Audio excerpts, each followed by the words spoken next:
¿sí?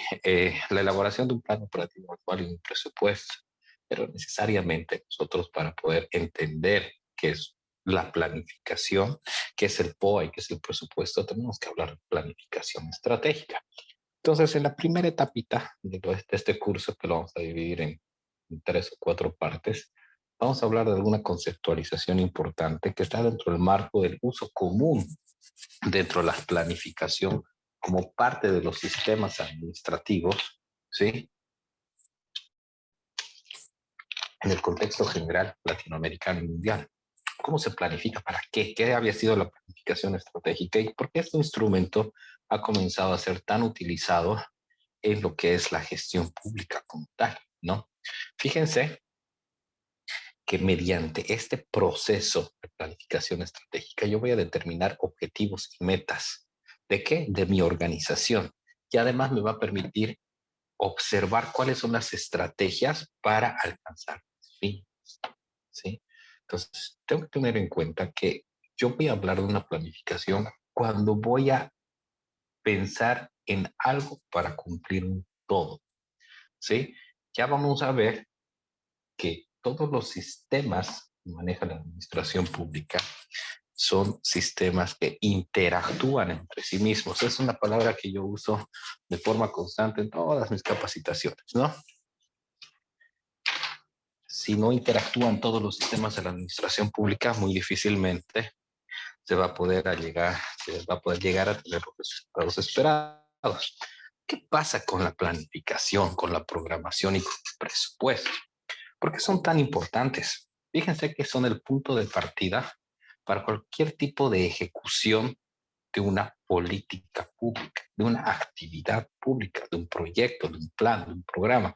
Entonces, necesariamente vamos a tener que iniciar bien nuestra gestión administrativa haciendo una buena planificación estratégica, porque aquí voy a fijar los límites entre los cuales tiene lugar el control y la evaluación de mi gestión. Quiero decirles que estamos hablando en un contexto general, pero para nosotros el control y la evaluación dentro de nuestro sistema de administración no solo se plasman en el sistema de control de la administración pública, sino en, sino en una constante retroalimentación. Fíjense, bueno, vamos a ver con posterioridad que la misma ley SAFCO nos habla de la capacidad de evaluación que tenemos del acto, ¿no? El acto administrativo como tal. Por eso su importancia dentro de lo que es la gestión pública, ¿sí? ¿Qué tengo que ver como contexto en la planeación estratégica? ¿Sí? Un presupuesto orientado a resultados. Entonces tengo fases. La fase de priorización para fijar los objetivos y asignación de recursos de los mismos. Y a partir de eso voy a tener planes estratégicos, ¿no? Que acompañan la formulación del presupuesto. Voy a tener una planificación estratégica que permita proveer información sobre qué son las entidades, ¿no? ¿Qué quieren las entidades y qué logros están esperando con sus productos? Porque yo necesito delimitar bien, ¿sí? Delimitar bien quiénes son mis actores y a qué están tendiendo. Entonces, esa información nos ayuda a tener indicadores y metas para monitorear y evaluar. Quédense con los conceptos de evaluación, ¿sí? Y de planificación que son muy importantes para después entender la norma boliviana. La planificación estratégica permite facilitar la identificación de los objetivos y metas asignadas entre los responsables, ¿no? Esos son indicadores de monitoreo, también de evaluación, pero ya de los actores, ¿ya? Y también nos da la planificación estratégica la posibilidad de generar indicadores estratégicos que faciliten la transparencia, tanto al interior como fuera de la entidad. ¿Sí? Entonces voy a tener una mejor transparencia y una mejor rendición de cuentas. Ustedes saben que también estas actividades de transparentar y rendir cuentas son parte de lo que es una gestión pública como tal. ¿Para qué usamos la planificación estratégica? ¿Por qué estará concebida la planificación? ¿Sí? Fíjense que nos ayuda a largo plazo a tener una misión. quiénes somos, qué hacemos y para qué. Muchas veces yo veo que cuando la gente está comenzando a realizar una planificación estratégica, ni siquiera está tomando en cuenta a qué tipo de institución pertenece, ¿sí? No sabe las funciones y las atribuciones, no ha delimitado su rango de acción, ¿sí? Tampoco tiene claro los objetivos. Es decir, ¿qué esperamos lograr con mi institución, con esta planificación que estoy realizando, con estas actividades que estoy poniendo en mi conceptualización? ¿A dónde quiere llegar? Y las estrategias, ¿cómo voy a poder llegar ahí? ¿Sí? Entonces, una vez que tenga esas tres conceptualizaciones, también voy a comenzar a delimitar mis indicadores de desempeño, ¿no? Que me va a decir si las actividades que estoy haciendo las estoy haciendo bien. Es decir, cómo estoy llegando a cumplir lo que he planificado, ¿sí? ¿Por qué hacer planificación estratégica en el ámbito público? ¿Ya? Porque nos apoya a establecer las prioridades, las asignaciones y las evaluaciones, ¿sí? Entonces, priorizo. ¿Qué es lo que debo hacer? A ver, señores, en mi barrio, ¿qué es lo que queremos hacer? ¿Será que este año necesitamos salud? ¿Necesitamos deporte? ¿O necesitamos seguridad ciudadana? ¿Sí? ¿Y cuántos recursos vamos a pedir que nos asignen? ¿Cómo vamos a evaluar al sistema público que me está dando y me está cumpliendo con esas políticas públicas, ¿no? Entonces, apoya el proceso de definición de prioridades y políticas de gobierno, como les ponían, ¿no? A ver, ¿qué es prioritario como política en este momento? Por ejemplo, en la época del COVID era muy fácil ver que la política de gobierno tenía que estar orientada al sector salud, pero también nos ha hecho ver que ahora el sector salud, sí, es un sector que debe estar priorizado por la vulnerabilidad que hemos demostrado, ¿no? También me ayudaba a delimitar cómo es el insumo de la programación y la formulación presupuestaria. Es decir, yo he definido mi prioridad, ¿sí? Y cómo la voy a cumplir. Es decir, cómo la estoy programando y cuánto presupuesto le voy a asignar para hacerlo, ¿sí? Y después me va a dar esos pequeños indicadores de desempeño. Los va a establecer para que yo vea y monitoree, no solo de forma interna hacia la entidad, ¿sí? Como una auditoría, por ejemplo, ¿no? Sino también de forma externa como receptor del servicio. ¿Ok? Entonces la planificación va en ese contexto, ¿sí? Al interior de las entidades nos ayuda a validar y fundamentar el valor público de la organización, que es mi misión, ¿sí? Frente a quién estoy, ¿sí? Estoy cumpliendo el mandato como ministerio, como asamblea, como ciudadano, como ETA. ¿Quiénes son las ETAs? Ustedes son las entidades territoriales de base, los gobiernos departamentales, municipales, indígenas originarios, ¿sí? Estoy cumpliendo, estoy validando lo que tengo que hacer, ¿no? Ayuda también a ver a las autoridades y los funcionarios, ¿sí? Para que ellos vean cómo van a establecer sus actividades a futuro, es decir, sus objetivos estratégicos, ¿no? Un alcalde dirá, tengo que mejorar el tema de salud, pero no tengo recursos. A ver, ¿qué hago? ¿Venderé servicios? ¿Será la Caja Nacional un buen cliente para que yo venda servicios? ¿Me pagarán bien? ¿Sí? ¿O tengo que mejorar mis usos? ¿O tendré que vender servicios en sus ofertas? Estos son mis objetivos estratégicos, ¿sí? Y además me va a obligar a contar con un proceso ordenado de implementación de objetivos y estrategias, ¿sí? Para poder medir mi desempeño. Es decir, ¿cómo lo voy a hacer? ¿Ok? Entonces, dentro de la entidad también es importante definir una política estratégica correcta. ¿Cuál es la especificidad de la planificación estratégica en el ámbito público? ¿Sí?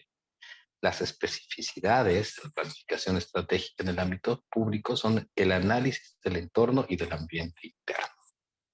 Entorno, lo que me rodea. ¿Quién es mi público objetivo como entidad? ¿Sí? Voy a volver al ejemplo de la salud.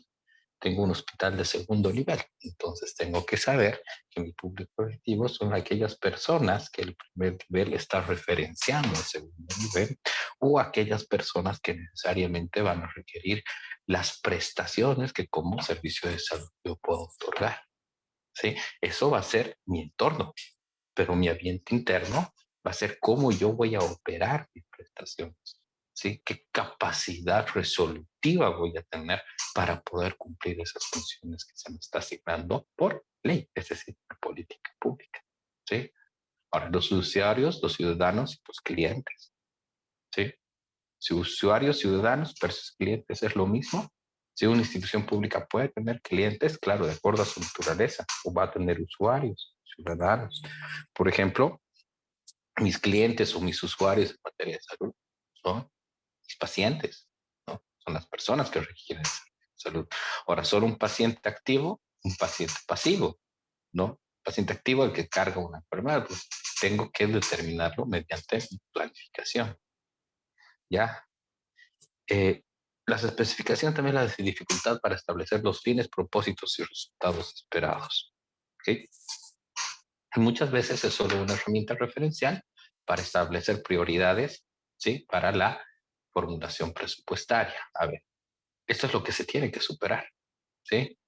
Porque la metodología de la planificación estratégica depende de los diferentes niveles de decisión gubernamental en los que se aplica, ¿ya? Puede ser planificación nacional, sectorial, ¿sí? Prioridades estatales, estratégicas, ministeriales, etcétera. Es decir, está en función al contexto en el que desarrollemos las actividades propias de la institución. Ahora, el proceso de planificación Estimado estratégica tiene doctor, que ver, mil disculpas. Perdón que lo interrumpa. dígame, Liz, Por dije, favor, tenemos un poquito de interferencia en en el sonido. Si podríamos ya, cambiar de dispositivo, tal vez, por favor, doctor. perfecto, perfecto, no hay ningún problema.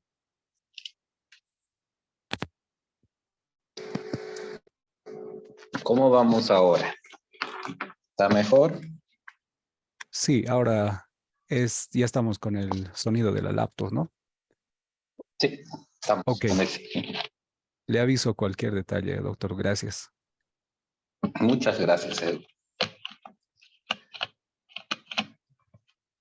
Vamos a hacer un análisis entonces de la planificación estratégica desde el contexto general, ¿sí? Y para eso tengo que ver cuáles son los componentes que debo tomar en cuenta para hacer una planificación estratégica correcta, ¿sí? Es decir, la misión y la visión. Es decir, la razón de ser de la entidad, su fin, su propósito, sus productos, sus usuarios, sus efectos esperados, ¿sí?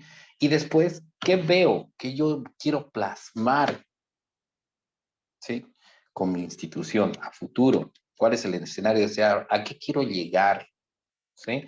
Eso va a hacer que los propósitos sean fundamentales y mientras mis propósitos sean fundamentales y claros, voy a poder hacer un mejor análisis del medio externo y del medio interno en el que me manejo. ¿Sí? Es decir, objetivos estratégicos. ¿Sí? ¿Qué esperamos lograr con la entidad para cumplir su misión? ¿Sí? ¿Qué estrategias voy a usar? Es decir, los medios para lograr los objetivos estratégicos. Es decir, cómo, ¿sí? Los instrumentos, la concreción de los objetivos, cómo los voy a realizar en sí, la materialización propia. Y por último, la asignación de presupuesto, porque para hacer alguna actividad dentro de la gestión pública necesariamente necesito los recursos que me van a permitir concretizarlos, ¿ya? No solo el presupuesto se va a decir al gasto que voy a implicar en la materialización de la actividad, sino también puede ser el uso de medios, ¿sí? El uso de personal, es decir, del talento humano que me va a permitir concretizar esos objetivos. Y los indicadores que hemos dicho que son los que me van a permitir después medir los objetivos para hacer un control y una evaluación correcta. Todo esto va a componer el plan estratégico, ¿sí? Mínimamente este contenido y esta conceptualización me va a poder ayudar a hacer una planificación estratégica correcta y así poder cumplir mis objetivos institucionales, ¿sí? Como indicadores, hay varios indicadores, ¿no? En la planificación estratégica, la alta dirección es la que debe ser la planificación estratégica, con indicadores de gestión global, ¿sí? El nivel directivo hará un control de la gestión y el nivel operativo hará un control de sus actividades. lo que conlleva a una interrelación constante de todos los niveles de decisión para poder lograr los fines que estamos proyectando.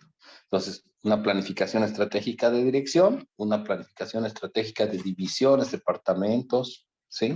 Y una áreas de apoyo que van a permitir muchas veces una integración ordenada y una formalización de las actividades de planificación y programación, además de la presupuestación requerida dentro de una entidad pública.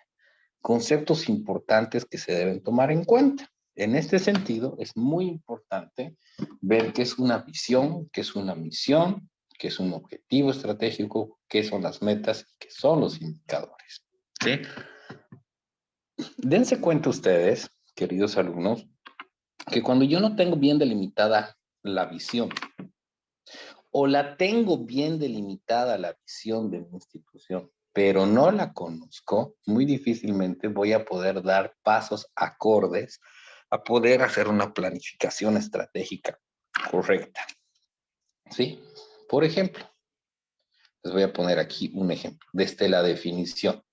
La visión son los valores, habíamos dicho, y principios de la organización que orientan y dan el marco para accionar de su propósito, es decir, la imagen y el objetivo. Fíjense algo, ¿sí? Fíjense esta visión. Dice, consolidar y profundizar el modelo económico, social, comunitario, productivo, basado en la concepción del vivir bien, a través de la formulación e implementación de políticas macroeconómicas soberanas que preserven la estabilidad como patrimonio de la población boliviana y promuevan la equidad económica y social en el marco de una gestión pública acorde con los principios valores nuevos del Estado plurinacional, del nuevo Estado plurinacional.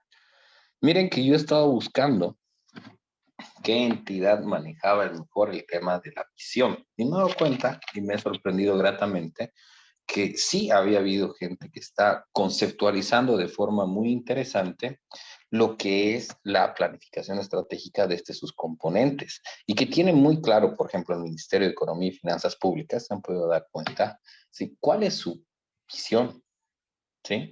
Y su visión es consolidar y profundizar el modelo económico ahora, ¿no? Porque estamos dentro de un marco jurídico constitucional que nos habla de un modelo económico, social, comunitario y productivo. Entonces, fíjense, desde la política pública que debe cumplir desde las atribuciones y objetivos, atribuciones y competencias institucionales, es que están fijando su visión. Disculpen. Perdón. Ahora, ¿cómo se redacta la visión? Perdón.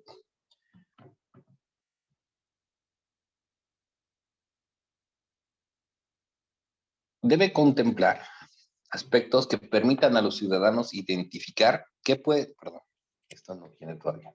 Mil disculpas. Me ha saltado la diapositiva por error. Ya. ¿Qué es la misión? Primero vamos a hablar de la misión. ¿Ok? Habíamos señalado que la misión es lo que yo pretendo ser a futuro. ¿Sí? ¿Cómo me veo en el futuro? ¿Cómo yo estoy proyectando? ¿Sí? A diferencia de la visión, que es lo que yo quiero hacer ahora, son los resultados que yo quiero alcanzar y yo quiero que me vean de esta forma. Entonces, la misión, ¿sí?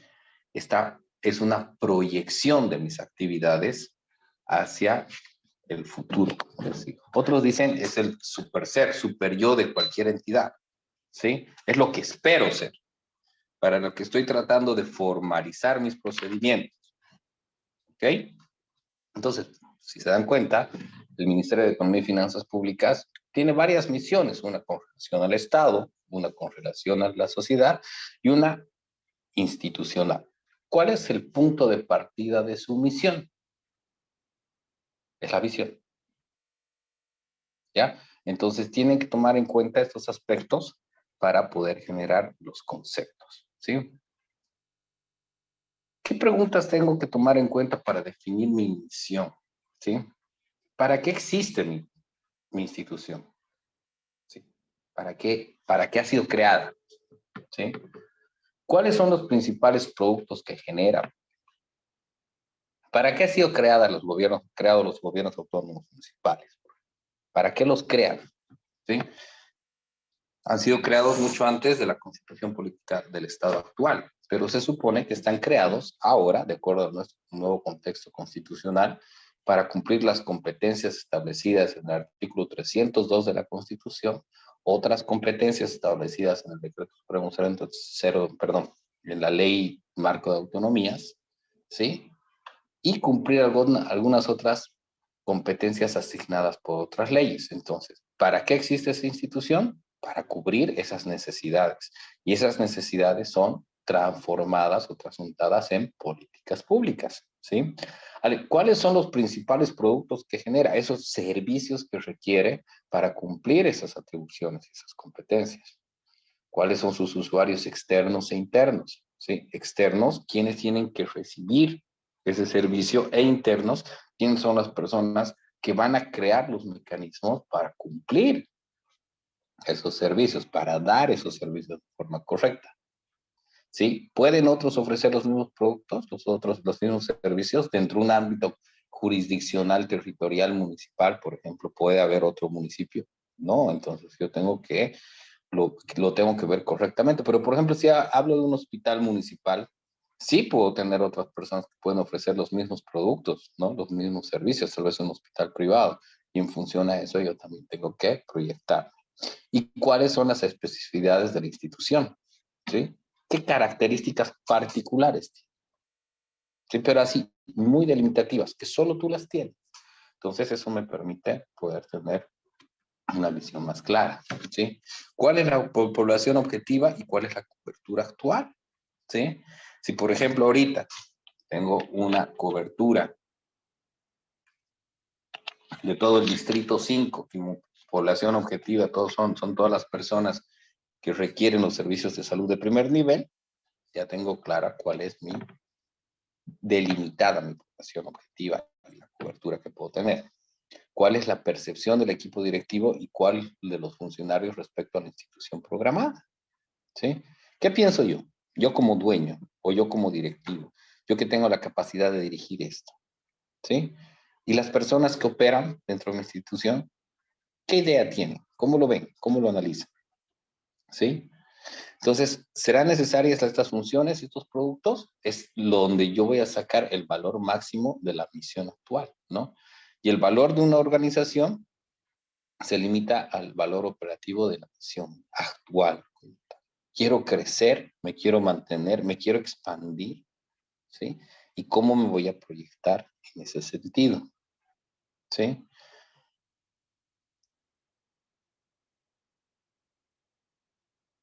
Cuando voy a declarar la misión, ¿sí? Tengo que tener claro el nivel de concentración o de abstracción, ¿sí? Y les voy a poner ejemplos. Humanizar el trato de los adultos mayores. Las defensorías municipales, por ejemplo, lo tendrán eso como misión, ¿sí? Reducción de la contaminación en el municipio. La Dirección de Medio Ambiente tendrá eso como misión, ¿sí? ¿Cómo lo voy a hacer? ¿Qué resultados puedo comprometer? Es el riesgo que yo voy a tomar al delimitar mi misión. ¿Cuál es la utilidad de tener una buena declaración de misión? ¿Sí? Que establezco un marco que justifica la intervención pública en el ámbito de la responsabilidad. ¿Sí? Yo me he creado para eso. Me he plasmado a futuro, me estoy plasmando para futuro, estoy generando mis operaciones, ¿sí? Para esto. Entonces, sobre eso voy a tener responsabilidad. Voy a tener la capacidad de mantener un foco directivo en lo importante, ¿sí? Quiero, por ejemplo, mejorar el servicio de lavandería, quiero tener mejor capacidad en mis enfermeras, en mis médicos, pero principalmente mi foco directivo está a dar un mejor servicio a los enfermos, a los pacientes, ¿no ven? Eso es un ejemplo. Lograr encauzar los apoyos políticos y las capacidades administrativas en la institución, de acuerdo a esa línea, y mostrar a los grupos de interés la creación de valor público esperado. ¿Sí? ¿Cuándo es necesario reformular la misión? cuando yo reviso, cuando yo evalúo, ¿sí? Y veo en esta revisión que los tipos de productos los debo ampliar, eliminar, redeterminar, refundir, ¿sí? Algún bien o servicio que yo estoy dando requiere una modificación. Entonces eso implica que puede haber una falla desde la misión y yo lo tengo que volver a determinar. ¿Cuándo voy a reformularlo? ¿Sí? Cuando a partir de un diagnóstico, primero era una evaluación, ahora es un diagnóstico, se detecta que es necesaria una ampliación de la cobertura de los bienes y servicios hacia otras regiones, hacia otro público objetivo. ¿Sí? Entonces, a tomar en cuenta. ¿Y por qué es bueno analizar los productos y los usuarios? ¿Sí? Porque tengo que saber qué voy a producir y para quién lo voy a hacer. Voy a producir ¿qué? Mejores servicios en imagenología. ¿Para quién? Para los usuarios que requieren esos servicios y salen del municipio o tienen que pagar al privado. ¿Sí? Es importante entonces definirnos de forma clara. Todas estas conceptualizaciones son importantes porque vamos a llegar a productos finales, ¿sí? Estos productos finales ya van a ser nuestros instrumentos definitivos que nos van a permitir realizar la escampización de la planificación estratégica. Y estos productos finales tienen que establecer que el principal bien o servicio de la institución se proporciona de forma directa, ¿sí? A un usuario externo, ¿ok? Tiene que haber una prioridad estratégica, ¿sí? Que está relacionado con el mandato legal, las prioridades de gobierno, las prioridades institucionales. Y aquí yo quiero comenzar a poner ejemplos. He visto priorizaciones estratégicas, por ejemplo, de centros de salud de primero o segundo nivel, que hacen su priorización estratégica fuera del marco legal establecido ya para las prestaciones de servicios de salud para el primero o segundo nivel. Entonces ahí están equivocando el rumbo, ¿no? No obstante, hay que tomar en cuenta. Otra cosa que hay que tomar en cuenta como productos finales, la demanda de los usuarios, ¿sí? Va a ser continua, va a ser sistemática, va a ser permanente, va a ser cautiva. Si yo estoy orientando mi planificación para una capacidad resolutiva en dengue, por ejemplo, o en enfermedades tropicales, tengo que saber que va a haber esa demanda, ¿no? No, si no lo necesito, ¿para qué me voy ahí? Muchas veces esa planificación tiene que ser modificada y hemos dicho cuáles son los factores que inciden, ¿sí? Tiene que tomar en cuenta que la planificación no es rígida. Otro producto final es el número de transacciones, ¿sí? Significativas. ¿A cuántas personas voy a atender por este tipo de servicios? Y así es como me tengo que planificar de forma correcta. Estos recursos finales, ¿sí? Se consumen en su generación, ¿sí? En porcentajes del presupuesto destinado a la provisión de servicios o de los recursos humanos, es decir, el talento humano, porcentajes de funcionarios afectados para la provisión de servicios, ¿sí? Entonces, ¿cuántos recursos financieros, cuántos recursos humanos voy a recoger para prestar de forma más eficiente este servicio? Son productos finales de suma importancia, ¿sí? Y la importancia para la información externa es alta, ¿sí? Todo lo que recoja yo de forma externa con referencia a lo que estoy planificando, para mí es alto, porque eso es cómo me percibe. Y ahí voy a ver si mi visión a futuro se está comenzando a plasmar dentro de las actividades que estoy yo planificando, ¿sí? Los productos intermedios, si bien no son tan importantes, ¿sí? Pero nos van a dar insumos que nos permitan ser críticos, nos van a permitir monitorear, ¿sí? Y esa información, si bien es baja, de baja importancia, nos va a permitir tomar decisiones para ver si voy a llegar en su debido momento y de forma adecuada a cumplir mis objetivos, ¿sí? Entonces, estos productos finales y estos productos intermedios son la clave de una evaluación, ¿sí? Una evaluación estratégica y una evaluación operativa que me van a ir dando respuestas dentro de lo que es el procedimiento de planificación como tal, ¿ok? No debo dejar de tomar en cuenta que los usuarios externos son los que reciben directamente el beneficio o el servicio, entonces son de suma importancia. La población potencial es a quienes deberían llegar. La población objetiva a quienes debo llegar. Y los beneficiarios efectivos a quienes he llegado. Entonces, esas conceptualizaciones también tienen que estar presentes, ¿sí? Con respecto a los objetivos estratégicos, ¿sí?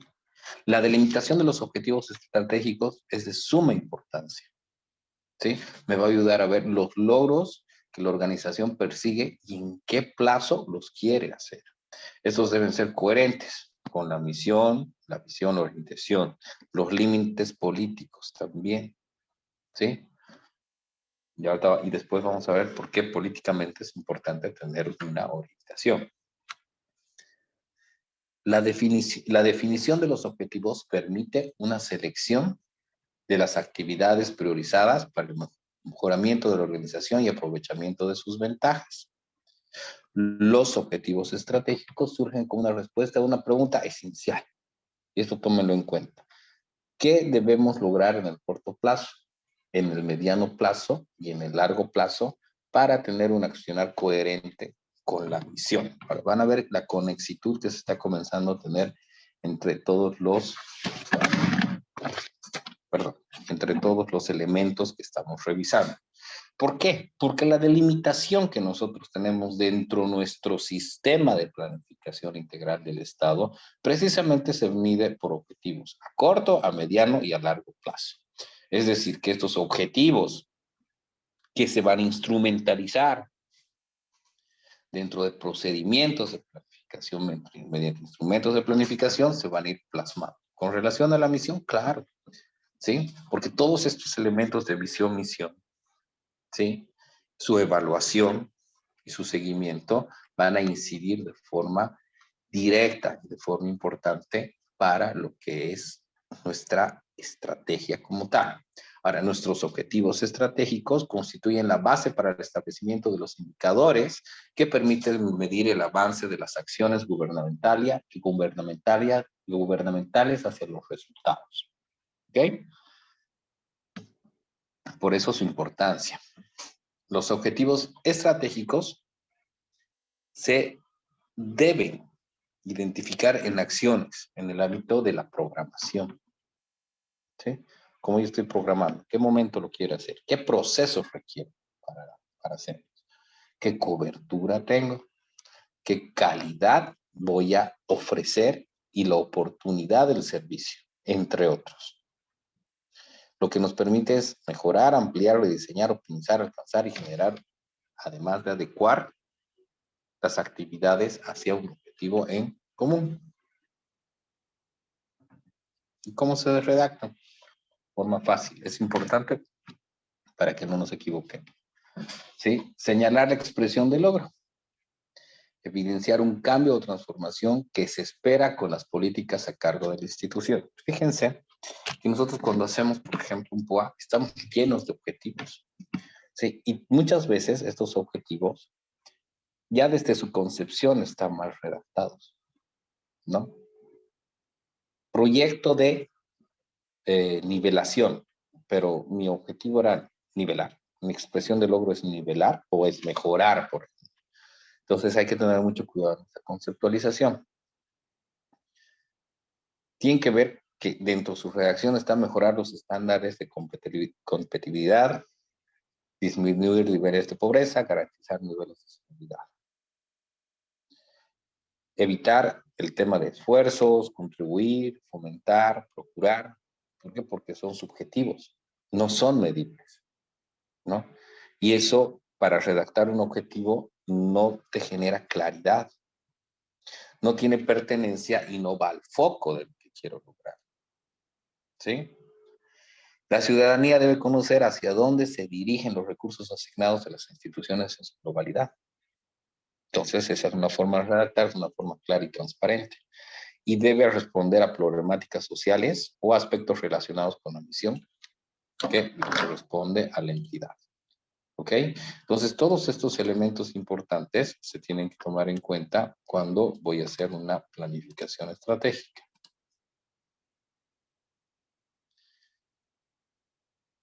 Una vez que conozco los elementos generales de la planificación estratégica, ¿sí?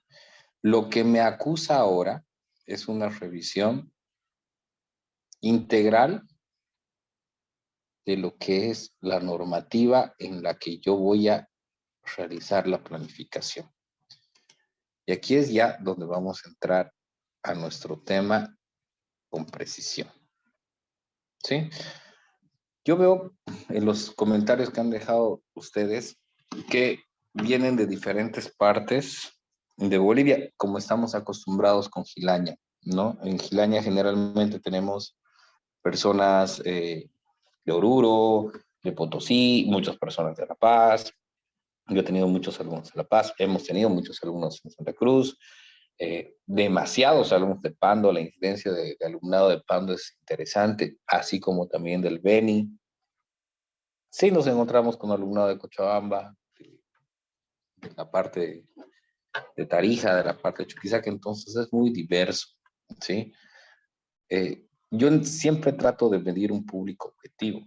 Mi público objetivo en este momento pues, es mi público que está a nivel nacional, porque yo he tenido que planificar mi clase.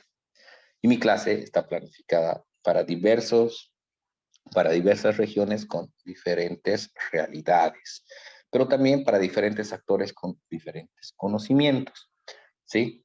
Como yo he planificado así mi curso, ¿sí? He decidido comenzar por la parte general, ¿sí? Y recién ingresar a la parte adjetiva, que es la norma boliviana. No obstante de esto, es importante que ustedes puedan observar algunas particularidades a las que vamos a hacer referencia y las vamos a relacionar con la parte general de la planificación estratégica que hemos visto. Vuelvo a señalar que las primeras conceptualizaciones de la planificación estratégica son conceptualizaciones generales, que se utilizan como instrumentos válidos, ¿sí? Para hacer una planificación de acuerdo a los procedimientos establecidos en nuestros sistemas de planificación integral del Estado y en nuestros sistemas de administración y control gubernamental. Cuando vamos a hablar ya de la normativa boliviana en el tema de planificación y presupuesto, nos vamos a dar cuenta que primero tenemos que delimitar quiénes son los que hacen planificación estratégica en el Estado. Y siempre el punto de partida es la Constitución Política del Estado, más cuando su artículo 1 nos dice el modelo de Estado que tienen. Entonces, se van a dar cuenta en la lectura de este artículo primero, hay algunos elementos, ¿sí?, que deben ser utilizados tanto para la planificación, pero como para la delimitación, ¿sí?, de lo que voy a planificar. Fíjense, yo tengo un Estado unitario. ¿Qué quiere decir? Que tengo un solo Estado central que cuenta con descentralización y autonomías. Eso quiere decir que voy a encontrar entidades descentralizadas del gobierno central, ¿sí?, que generan autonomías, es decir, que generan administraciones propias. Y ya dentro del ordenamiento mismo de la Constitución, con política del Estado, voy a encontrar que me está hablando de 4 diferentes órganos, ¿sí?, constituidos, que los mismos, ¿sí?, que los mismos van a estar acompañados de estas instituciones de defensa y control de la sociedad. Es decir, y en resumen, lo que tengo que ver es que es mi ámbito de aplicación de la planificación son el gobierno central y las ETAs. ¿Qué quiere decir? Los niveles de administración pública autonómica. Gobiernos departamentales, gobiernos gobiernos autónomos departamentales, gobiernos autónomos municipales, autonomías indígenas originarias campesinas y las autonomías regionales. ¿Sí? Pero dentro de estos órganos, tanto el gobierno central como estas ETAs, voy a tener órganos con características legislativas, con características ejecutivas, con características judiciales y con características electorales. ¿Quiénes van a delimitar sus atribuciones, la Constitución y demás normativa? ¿Qué se va a hacer recurrente para la planificación? Les hablo desde un punto de vista netamente administrativo. Ya, aquí quiero que cambien su chip y vean todo desde un punto de vista de la administración pública como tal. No estoy queriendo decir que el órgano electoral y el órgano judicial no hagan administración pública. En esencia, todos los órganos hacen administración pública. Pero el ejercicio de la administración pública se reúne en dos órganos, que son los órganos ejecutivos y los órganos legislativos, quienes dividen sus atribuciones, ¿sí?, de forma compensada. ¿Qué quiere decir? Un órgano legislativo legisla y un órgano ejecutivo ejecuta lo legislado. Y lo que está ejecutando, el órgano legislativo lo fiscaliza, ¿sí? Y el órgano ejecutivo se reglamenta, además. Y por último, el órgano legislativo delibera. Estas actividades, ¿sí?, propias del órgano legislativo, legislar, fiscalizar, propias del órgano ejecutivo, que son ejecutar y reglamentar, además del deliberar para el órgano legislativo, ¿sí?, se van a replicar no solo en el nivel central de administración pública, es decir, en la administración pública central o nacional, sino también en las diferentes administraciones autonómicas, ¿sí? Es por eso que ese es el contexto en el que yo voy a planificar y voy a presupuestar, ¿sí?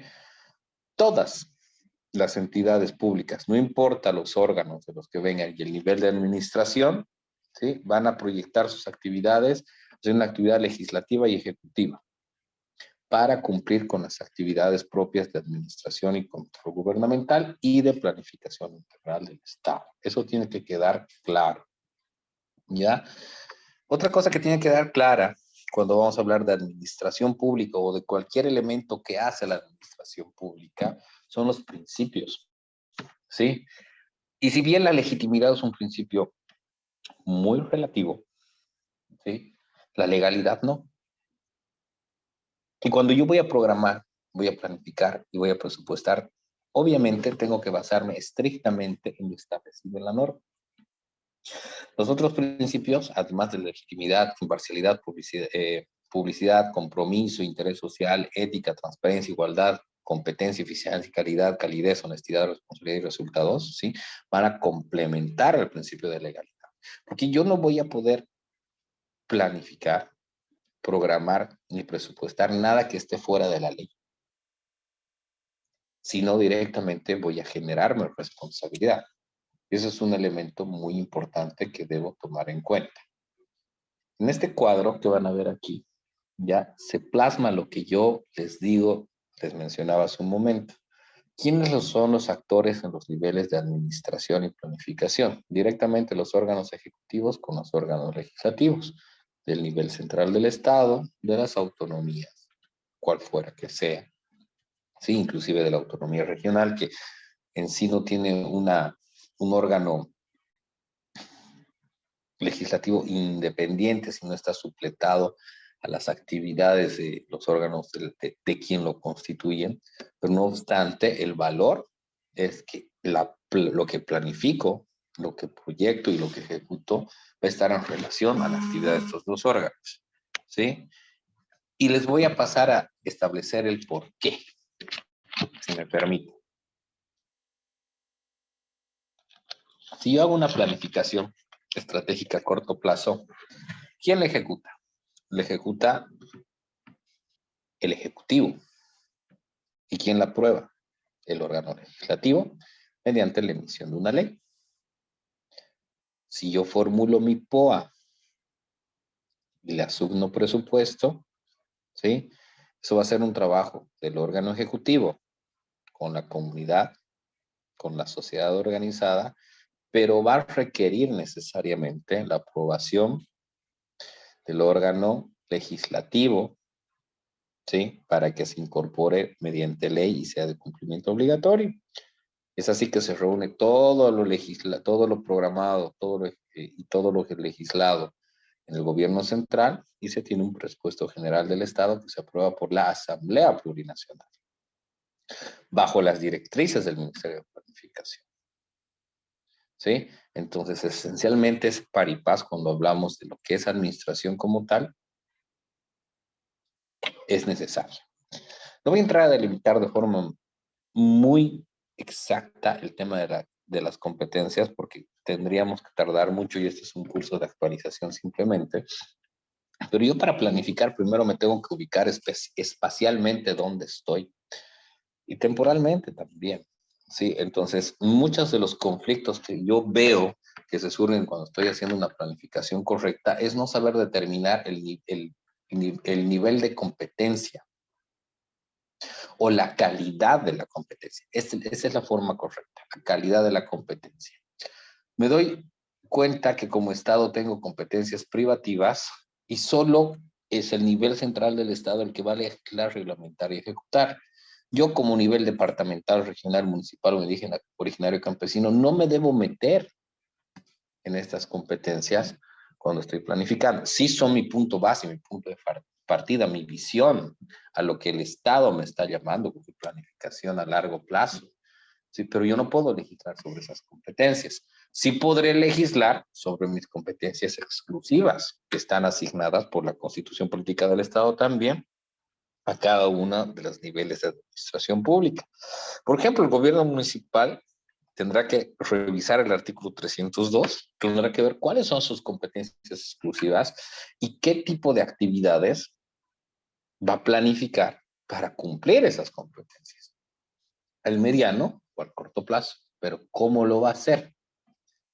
¿Sí? ¿Qué objetivo se va a plasmar? ¿Sí? Tiene una visión, tiene una misión y va a ver sus objetivos institucionales y en función de eso va a planificar sus competencias exclusivas. Y si tiene competencias concurrentes, también planificará en función a la asignación de recursos que tiene con los otros niveles del Estado que concurren en estas competencias. ¿Sí? Porque si bien legislativamente están establecidas por el nivel central del Estado, por ejemplo, la salud, ¿ya? Reglamentariamente y en ejecución son responsabilidad también de los otros niveles. O por último, si esas competencias son compartidas, ¿sí? Porque si bien va a haber una legislación básica del nivel central, aquí el nivel central se va a desentender, te va a decir, tú las vas a ejecutar y tú las vas a reglamentar. Entonces, ¿vas a legislar algo en desarrollo? Sí, ya tengo que tener planificado cómo voy a legislar para poder generar los mecanismos que me van a poder permitir que esa competencia compartida, que esta competencia concurrente, que esta competencia exclusiva se vuelvan políticas de Estado. ¿Sí? Generalmente, una ley viene de una necesidad que genera una política de Estado. Por eso es que generamos estos conceptos. Ahora, tomemos en cuenta algo. Esta es una actividad administrativa como tal. Dentro de mi institución lo voy a reconocer como una actividad administrativa. Y la primera norma administrativa que nosotros hemos tenido dentro de nuestro ordenamiento, bueno, la más antigua, es la ley 1178, ¿sí? Que tiene estas características, lo que trata es de lograr una administración eficaz y eficiente, generar buena información transparente, lograr que todo servidor público asuma responsabilidad y mejorar las capacidades de los servidores públicos y de la administración pública como tal. Además, que todas las entidades públicas, sin excepción, todos los órganos, ¿sí? Toda la organizaciones que tengan mayoría de accionaria del Estado y todas las personas que reciben recursos del Estado tienen que tomarla en cuenta, ¿sí? ¿Por qué? Porque me van a establecer los sistemas de la administración. ¿sí? Y este cuadro nos va a permitir analizar de una forma entera cómo trabaja la administración pública y cuál es la importancia para el tema que tenemos que ver ahora. Fíjense que nuestra ley SAFCO, sí, que es obligatoria para todos los servidores públicos y todas las personas que trabajan para el Estado, ¿sí? Y que me establece también responsabilidades por la función pública dentro de una teoría sistémica a lo que le refería que todos estos sistemas que ven aquí, los 8 sistemas que ven aquí, por ese caso el último está disgregado en dos, pero hay un solo sistema de control que tiene un control interno y un control externo, ¿ya? Pero todos estos sistemas interactúan conjuntamente. Entre estos sistemas, en los sistemas para programar las actividades, está la programación de operaciones, organización administrativa y el sistema de presupuesto, que son los que nos interesan hasta ahorita. Estos indicadores que veíamos con anterioridad en la teoría son los que se plasman, por ejemplo, en el sistema de organización administrativa. Allí están los niveles de decisión y los niveles de evaluación. ¿Sí? El sistema de programación de operaciones es el que me permite delimitar qué es lo que voy a hacer mediante mi POA, y el sistema de presupuesto me va a asignar recursos, pero van a estar directamente ligados a los sistemas de ejecución. Y es lógico, yo les puedo poner un ejemplo bien claro, cotidiano para las personas que hacen gestión pública. Para hacer un proceso de contratación requiero presupuesto, para comprar un bien y servicio requiero presupuesto necesariamente. Y necesito una organización administrativa que me diga quién es el jefe, quién es el responsable, dónde está mi área legal, qué actividades deben hacer la institución. Pero yo tampoco voy a poder comprar algo que no haya planificado, que no esté en mi POA, o que no haya incluido en mi primera planificación mediante una modificación presupuestaria. Entonces, necesariamente para la planificación, programación y presupuestación, tengo que tomar en cuenta a la ley SAFCO como la ley madre que me va a permitir esquematizar los procedimientos conjuntamente a los otros 5 procedimientos que hacen parte de la teoría sistémica de la administración pública. Pero aquí aparece un segundo elemento, que es el sistema de planificación integral del Estado, que es la base de mi programación, de mi organización y de mi presupuesto. El sistema de planificación integral del Estado, con su subsistema de planificación, de inversión pública y financiamiento externo y seguimiento y evaluación, son los que me van a delimitar mis objetivos institucionales. ¿Sí? A largo plazo, como gobierno central, a mediano plazo y a corto plazo.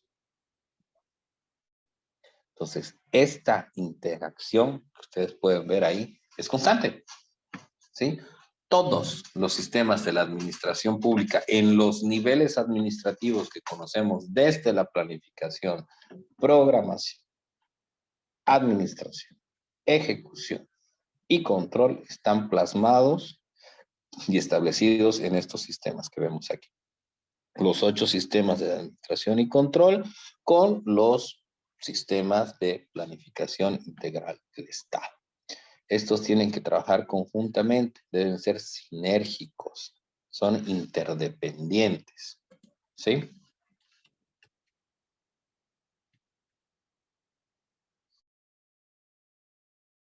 Entonces, para que tengan idea simplemente de lo expresado y sea más claro, aquí están los sistemas de administración y control, donde les vuelvo, los sistemas para programar y organizar son los que nos acusan en este curso de actualización.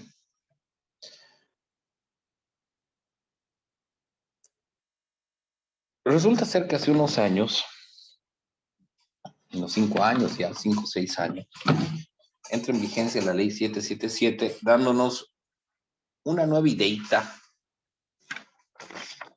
de lo que iba a ser la planificación en el Estado. Porque resulta ser que en determinado momento nos hemos podido dar cuenta, o nos habíamos dado cuenta los que hacíamos gestión pública en esa época, que si bien yo le daba mucha importancia a mi POA, ¿sí? Mi planificación a mediano plazo era un saludo a la bandera. Como que mis instrumentos de planificación, por ejemplo, mi PDI, que eran antes, PTDI, ahora. Muchas veces eran libros que servían para pagar una consultoría y después, y literal lo he vivido, servían de pata de las fotocopiadoras, ¿sí? ¿No? O que la planificación integral que realiza el Estado, la planificación general del desarrollo económico y social, o el plan de desarrollo económico y social, estaba ahí, pero si no me gustaba por una ideología política o un no acuerdo con la línea que se plasmaba, no lo iba a tomar en cuenta y me alejaba mucho inclusive. Entonces, había algo que me decía, a ver, ¿cómo les obligo a hacer? Y decía, claro, pues hay un control, pero el sistema de control interno, previo, posterior, no eran efectivos. Y el control externo posterior, para determinar una responsabilidad ejecutiva por no lograr mis logros, pues era muy moroso. Entonces, a ver, veremos qué se hace afuera, ¿sí? Y habíamos visto que afuera, las modificaciones de estas conceptualizaciones en los nuevos sistemas de planificación del Estado eran muy atractivas ya en un manejo tridimensional, si se puede decir así. Al menos de tres sistemas bonitos, ¿sí? Que si bien había una planificación y una inversión pública, que antes era la base de nuestro sistema de planificación anterior, tenía que haber un nuevo sistema de seguimiento y control de lo que planificaba. No de lo que ejecutaba, no de lo que administraba y controlaba, sino de lo que planificaba. Y en ese concepto sale la ley 777 que nos da este nuevo dimensionamiento, ¿ya? Entonces, el sistema de planificación integral, ¿sí? Tiene concebido la planificación, asignación de presupuesto y control gubernamental de la planificación, ¿sí? Lo que trata de lograr es la planificación para un Estado autonómico con el fortalecimiento del rol del nivel central del Estado a, la, perdón, a lo largo del Plan de Desarrollo Económico Social, que al mediano plazo en la planificación territorial, ¿ok? Entonces, tiene que articular la planificación de largo plazo que hace el Estado con el Plan General de Desarrollo Económico y Social para el vivir bien, es decir, las agendas que tenemos, ahorita tenemos una Agenda Patriótica 2025, ¿verdad? Con los planes de desarrollo territoriales, con los planes de gestión territoriales, ¿sí? Y con las estrategias de desarrollo integral. Mi planificación de largo plazo y mi planificación de mediano plazo tienen que estar articuladas. Se establece un control gubernativo sobre la planificación, es decir, ya no la Contraloría, sino el mismo Ministerio de Planificación me va a controlar que yo cumpla lo que he planificado a mediano y a corto plazo. Pero también me voy a autocontrolar como gobierno central de que mi planificación a largo plazo, mediante estas condiciones de medición, ¿se acuerdan que hablábamos de evaluación, de seguimiento? ¿Sí? Estos elementos puedan ser medibles. Busca una articulación del proceso cíclico de la planificación en tres subsistemas, hemos dicho, planificación, inversión y seguimiento. ¿Sí? Una articulación progresiva de la planificación del desarrollo con el ordenamiento territorial. Es decir, lo que planifico como actividad tiene que tener una planificación territorial. Y esto me va a permitir, lo vamos a ver después, planificar de lo pequeño a lo grande. ¿Qué quiere decir? Desde el municipio, desde mi barrio, desde mi municipio, desde mi organización campesina,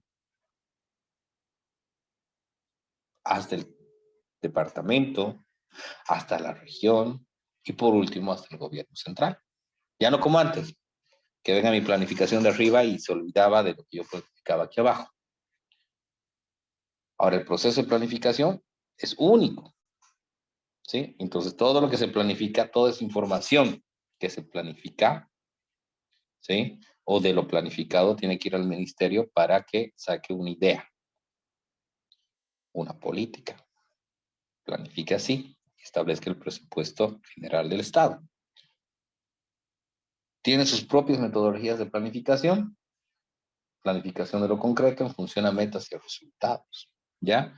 Y es una planificación más práctica y rápida porque está apoyada en plataformas de información.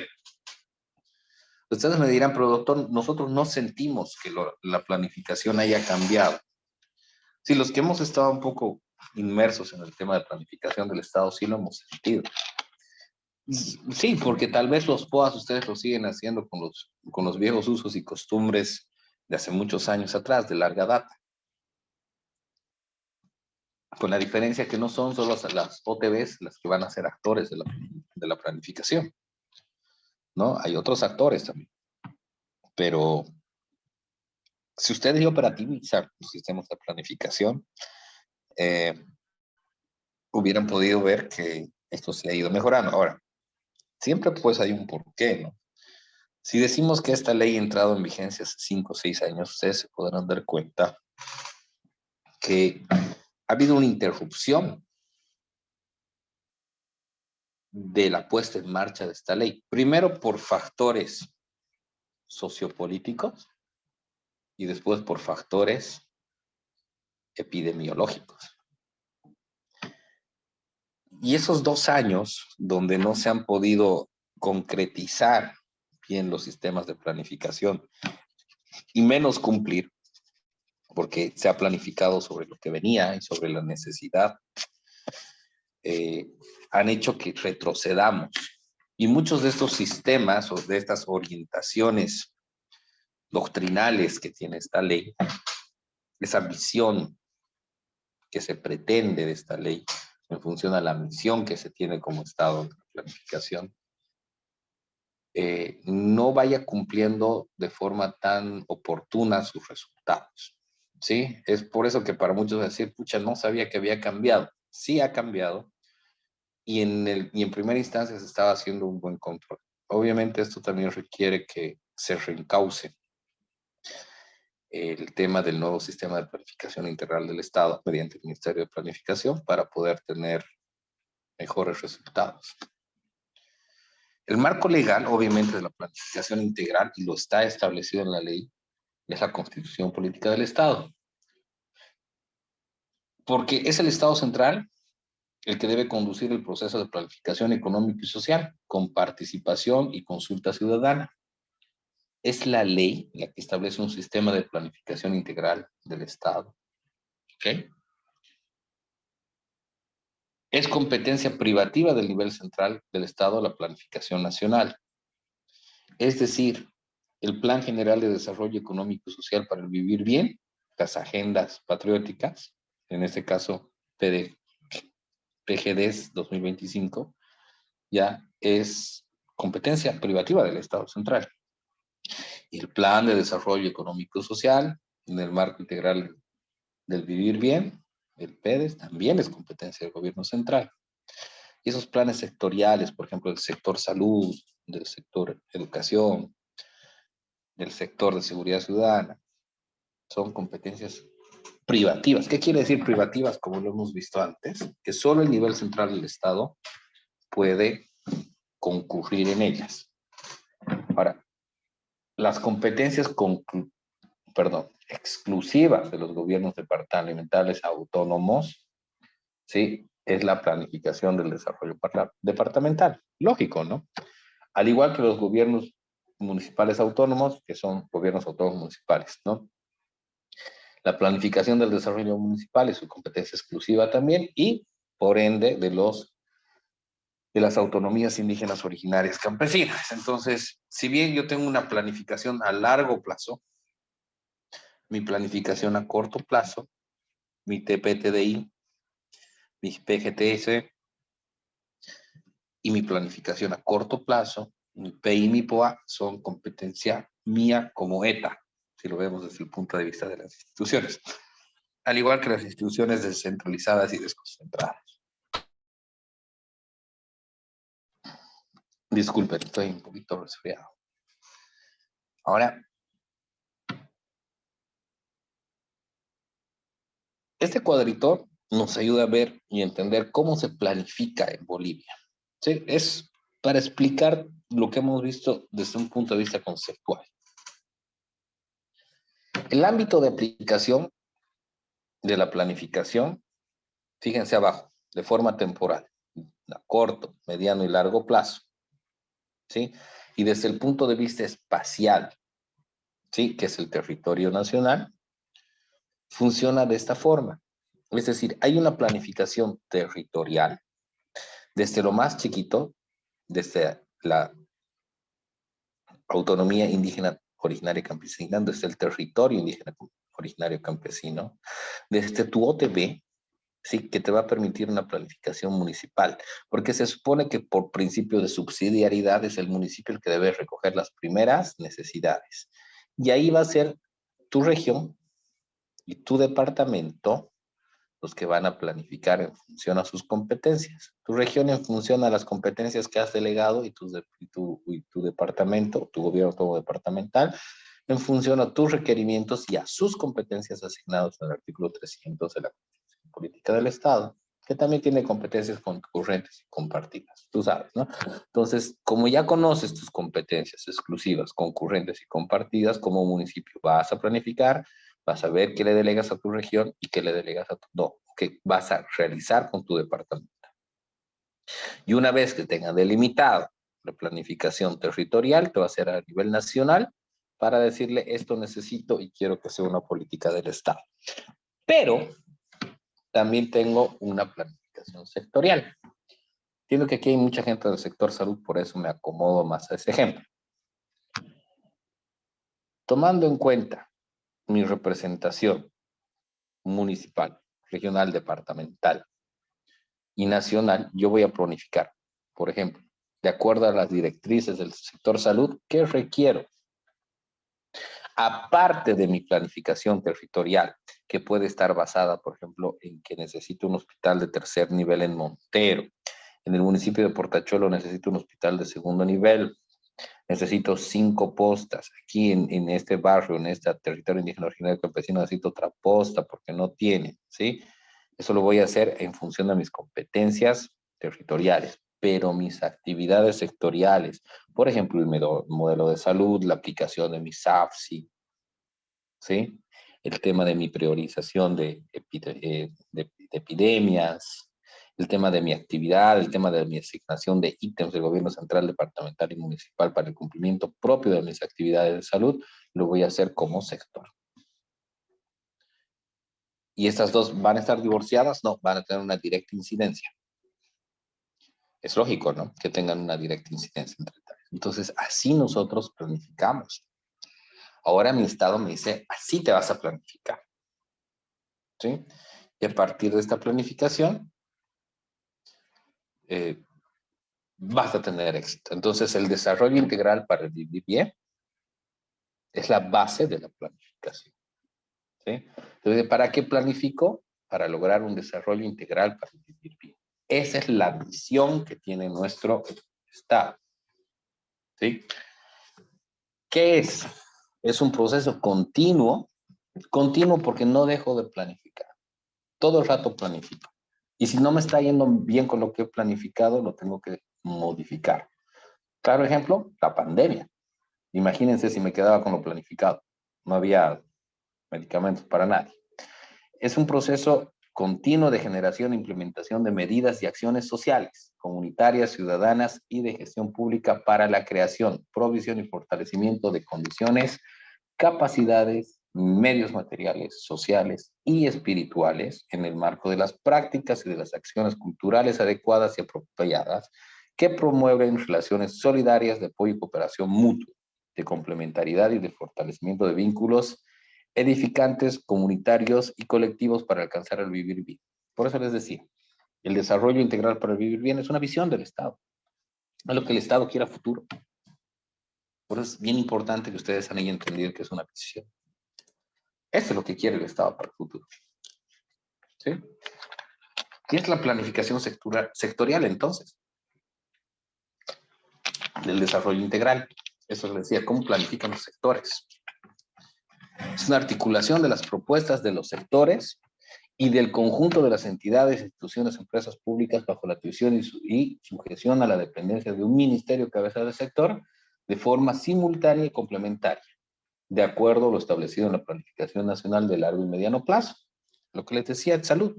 El Ministerio de Salud es el que me va a dar los parámetros. A ver, señores, gobernación, municipios que han hecho su CAI, indígenas originales, campesinos que también han decidido hacer su CAI de acuerdo a sus costumbres. Venga, ¿cómo planificamos? Esa es la planificación sectorial, ¿sí? Comprende procesos de planificación multisectorial, ¿ok? De articulación y coordinación de acciones entre los diferentes sectores. ¿Ven por qué era tan importante poner en ejecución los nuevos sistemas de planificación? El Plan de Desarrollo Económico y Social lo que busca es consolidar la planificación del desarrollo de la organización territorial, es decir, es un producto de la organización territorial, ya no sectorial, ¿sí? Articulando en largo, mediano y corto plazo. Claro, ahora sí entre el corto plazo porque hay la intervención directa del municipio, de la gobernación, del indígena originario y campesino, ¿ya? En la economía plural y el ordenamiento territorial, en las estructuras organizativas del Estado, e incluye la programación de inversiones, el financiamiento y el presupuesto plurianual. Se realiza en coordinación con la planificación nacional y en articulación con la planificación sectorial. Ahora fíjense, todos son parte de un todo. Mi objetivo, que es el desarrollo integral para vivir bien, se hace de forma sectorial, mediante el ministerio del sector, articulando a todos los sectores involucrados, y mi planificación territorial, mediante los actores, de acuerdo a la delimitación jurisdiccional para que han sido creados, municipios, regiones, departamentos, autonomías indígenas originarias campesinas, que se van a trasuntar, ¿sí? En operaciones de largo, mediano y corto plazo, ¿sí? Para cumplir los objetivos de la institución. ¿Cuáles son sus fundamentos? En primer lugar, se planifica con integralidad, ¿sí? En sus diferentes dimensiones sociales. No puedo discriminar a nadie en lo que yo planifico, ¿sí? Ahora,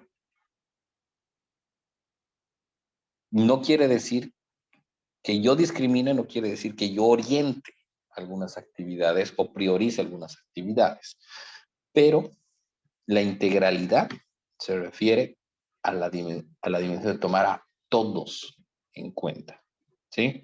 Y la complementariedad comprende las concurrencias de acciones, es decir, tú que tienes esta competencia, complementate conmigo para que mejoremos esto. Un claro ejemplo de complementariedad es agarrar y decir, señor, tu barrio tiene 200 personas, mi barrio tiene 150.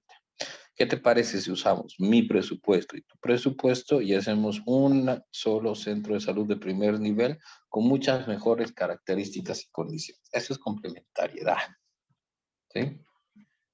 Coordinación, porque obviamente el órgano rector del sistema de planificación te exige que todos los actores estén coordinados, ¿sí? La misma ley y te establece plazos y te establece mecanismos y medios para poder hacerlo, ¿sí? El Plan de Desarrollo Económico y Social, por ejemplo, tiene un objetivo. Ese Plan de Desarrollo Económico y Social trasunta de forma coordinada lo que quiere el Estado central como lo que tú quieres a mediano plazo.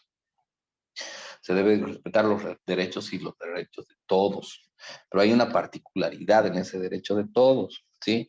Yo puedo planificar en función a lo que quiere el ser humano dentro de mi territorio, pero resulta ser que yo estoy viviendo en un territorio donde ya tengo parques departamentales y esas reservas departamentales, esos parques que tienen calidad de reserva, se están agotando. Entonces el gobierno agarrará y dirá, no, un parque nacional no puedes tocar.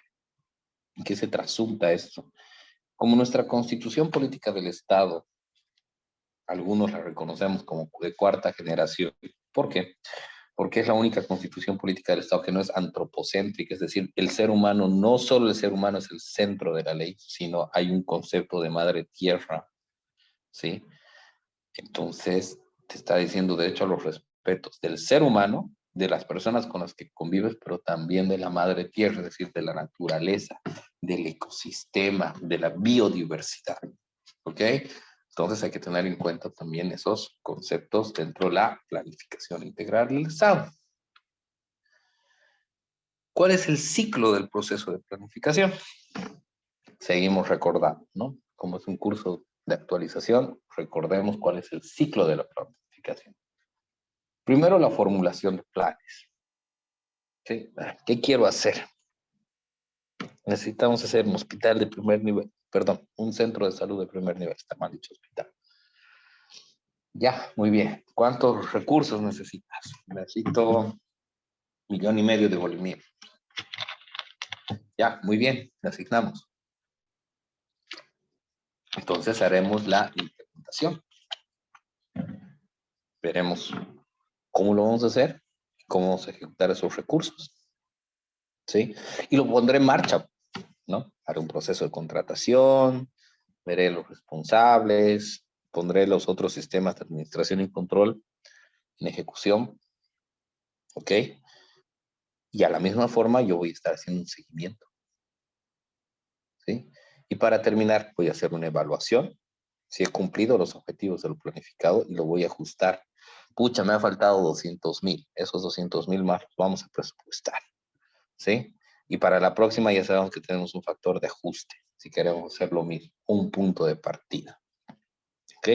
Estos factores son de mucha importancia para poder generar el ciclo del proceso de planificación. Y este es el ciclo del proceso de planificación, así de fácil. No me digas, doctor, entonces, ¿por qué antes era tan complejo el ciclo de planificación? Efectivamente, habían complejizado los sistemas en función a 2 actividades, ¿no? Y no había sido conducente. La simplificación de este ciclo de planificación nos ha permitido o nos debería permitir una mejor operatividad del mismo.